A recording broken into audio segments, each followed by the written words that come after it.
Tumekutana nanyi ili tuweze kuzungumza mambo machache. Jambo la kwanza ni kuhusu usalama wa mkoa wetu wa Dar es Salaam. Hivi punde nimeona kuna message nyingi zinazozunguka kwenye mitandao ya jamii na ambazo zingine ni kama zinatishia kuwepo kwa vurugu ndani ya mkoa wetu wa Dar es Salaam. Nimewaiteni ndugu zangu waandishi wa habari ili nyinyi mkawe kipaza sauti kwa Watanzania na hasa wa Dar es Salaam kwamba hakuna mtu yoyote atakayevuruga amani ya mkoa wetu. Jana tulitoa maelezo kadhaa na Sakap Mlilo ZPC wa kanda maalum ya Dar es Salaam alitoa pia maelezo kadhaa kuhusiana na usalama wa mkoa wetu. Kwa hiyo kwa mtu yoyote wa chama chochote cha siasa, taasisi yoyote ya dini, taasisi iso ya dini, mtu binafsi, shirika au kampuni, hakuna hata mmoja atakayeweza kuvuruga amani ambayo imekushajengwa katika misingi ya uongozi na hasa uongozi bora wa Mheshimiwa Dr. Samia Suluhu Hassan. Tunafahamu kwamba wapo baadhi ya watu ambao wanaweza kuwa na malalamiko yao. Wazingatie sheria, wazingatie utaratibu wa namna ya kufikisha kwenye vyombo na taasisi zinazohusika na masuala ya malalamiko walionayo.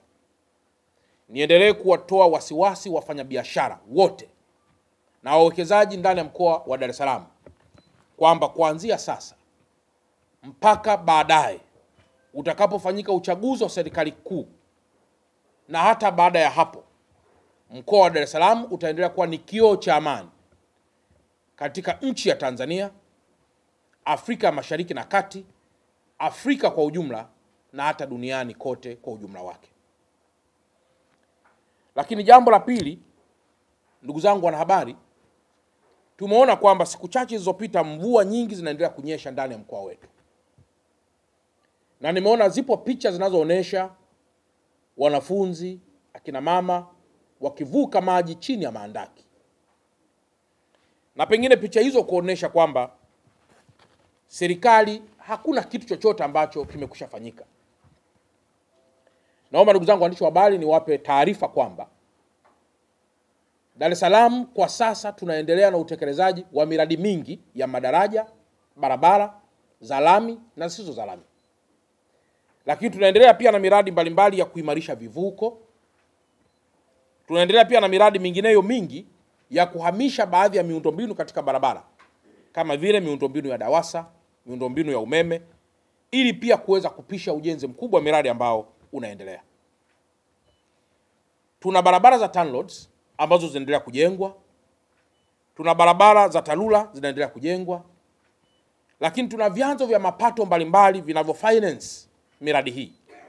Serikali kama moja wa financer wa miradi hii, wadau wa maendeleo kama vile Benki ya Dunia, kama vile Benki ya Maendeleo ya Afrika, pamoja na wadau wengineo ambao wameendelea kumuunga mkono Mheshimiwa Rais wa Jamhuri ya Muungano wa Tanzania kindakindaki.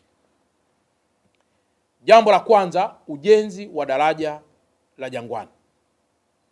Mtakumbuka kwamba mwaka jana Waziri wa Ujenzi alitoa taarifa katika siku aliyotualika ya kusaini mkataba wa ujenzi wa daraja la Jangwani.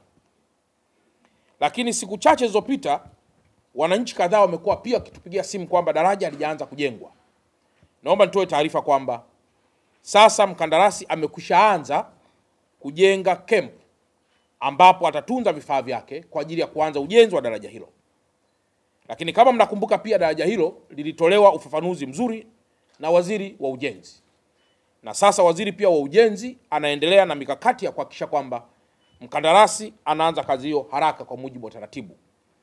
Na kama mnakumbuka pia alipewa miezi michache, sio zaidi ya miezi karibu 4 au 3 ya kumobilize resources, wakati pia anasubiri kulipwa kitu kinachoitwa advance payment.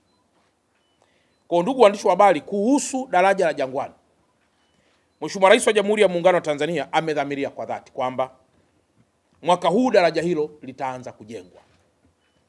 Na pengine palipo majaliwa hakitakuja tena kuwa kilio na malalamiko makubwa kwa Watanzania wa Dar es Salaam.